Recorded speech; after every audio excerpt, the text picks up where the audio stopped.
Kasi pabalik-balik po tayo dun sa arithmetic nung pag-subtract ng inflow dun po sa outflow. So for the record po, Madam Chair, kung isusubtract more or less yung inflow na 4.425 billion at yung outflow na 1.554 billion para po doon sa mag-asawa, ang lalabas pong total dyan ay 2.871 billion.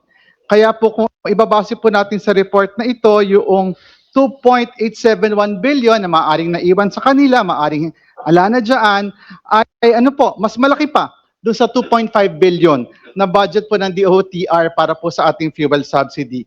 Pero tandaan po natin, ito pong figure na 2.871 billion, hindi pa po dito kasama yung 791 million na undetermined kung inflow or outflow transactions. Tapos balik po tayo doon sa usapin ng SALN.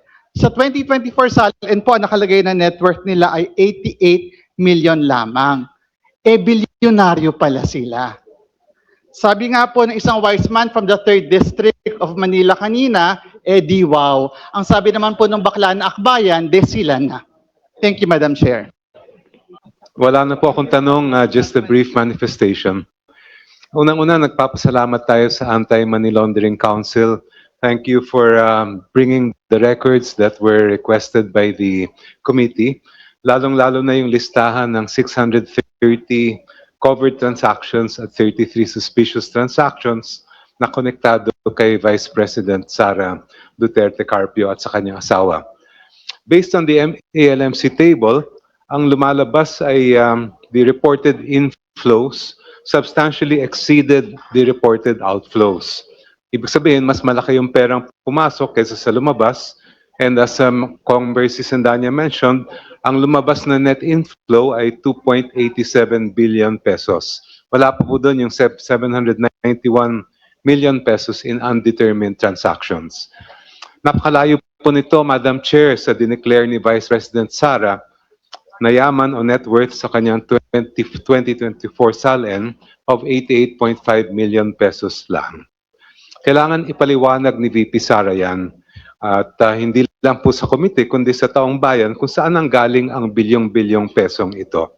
Siyempre, karapatan ni Vice Presidente na ipaliwanag sa committee to o kaya kung gusto naman niya, hintayin niyang umabot sa Senado kung maaabot doon at doon niya ipaliwanag. Pero ganun pa man, ang ebidensyang ito ay may tuturing na smoking gun o matibay na basehan para masabi na may probable cause para iangat ang kaso. Thank you, Madam Chair. The manifestation is noted. The Honorable DS.J.J. Suarez. Yes, thank you very much, Madam Chair. Alam mo, pinakikinggan ko po yung proceedings natin ngayong hapon. Klarong-klaro na kailangan po natin tignan ang AMLC kung sila po ba ay in tune pa rin sa makabagong mundo. Kung ano pa ba ang kailangan nating gawin upang mas palakasin ang kanilang ahensya. Dahil dapat nababantayan nila yung mga ganitong mga transaksyon dahil kung titingnan po natin, simula 2005 pa pala, may mga ganito ng mga malalaking transaksyon na hindi po maipapaliwanag base sa mga dokumento. So I don't think it is right, but I don't know if I can move, Madam Chair, but it's up to your better wisdom. If not, maybe a request that the Committee on Banking Intermediaries or the proper committee conduct its own congressional inquiry in how to further strengthen and how to further provide teeth to the operations of AMLAC moving forward, Madam Chair. The committee notes the manifestation of Honorable DS.J.J. Suarez about a possible inquiry on AMLC in order to strengthen the agency in addressing its mandate, and that is fighting against money laundering. With that, we recognize the Honorable Brian Poe. Maraming salamat po, Madam Chair. Madam Chair, I just want to clarify, no? Dito sa 630 na cash transaction reports at 33 suspicious transaction reports. Kasama po ba ang mga joint bank accounts? Kasama na po. Kung kasama po, counted sila under KVP or counted sila under Mr. Carpio? Kasi baka mamaya may double. Wala pong double counting. So, Walang double yung counting. pong sa linya po ni VP, lahat ng individual account niya at ka-joint account niya maliban sa asawa niya. So, yung kay Manasseh Scarpio naman po, lahat ng individual account niya at ka-joint account niya at kasama yung ka-joint account kay VP. Doon po naibilang. So for clarity, Wala yung pong double kung count. may account na kasama yung dalawa, it's counted under Mr. Carpio. Tama po. Okay. Tapos yung mga joint accounts na kasama si VP, but not including si Mr. Carpio, is only under VP. Tama po.